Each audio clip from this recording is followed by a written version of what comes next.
நீங்கள் இணைந்திருப்பது அகிலம் டிவியின் செய்திகளுடன். மின்சார கட்டணங்களை அதிகரிக்குமாறு சர்வதேச நாணய நிதியம் பரிந்துரை செய்துள்ளது. கடந்த ஜனவரி மாதம் இலங்கை மின்சார சபை மின் கட்டணத்தில் திருத்தம் செய்திருந்தது. இந்த திருத்தம் ஊடாக மின் உற்பத்தி செலவுகள் கட்டணத்தினால் ஈடு செய்ய முடியாத நிலை உருவாகியுள்ளது என சர்வதேச நாணய நிதியத்தின் சிரேஷ்ட அதிகாரி பீட்டர் புவர் தெரிவித்துள்ளார். எதிர்காலத்தில் இலங்கை மின்சார சபை நட்டமடையக்கூடிய சாத்தியங்கள் மிக அதிகம் என தெரிவித்துள்ளார்.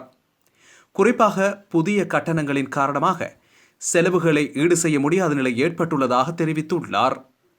இதனால் இலங்கை மின்சார சபையின் கடன் தொகை மீண்டும் அதிகரித்து செல்லும் அபாயம் காணப்படுவதாக அவர் சுட்டிக்காட்டியுள்ளார்.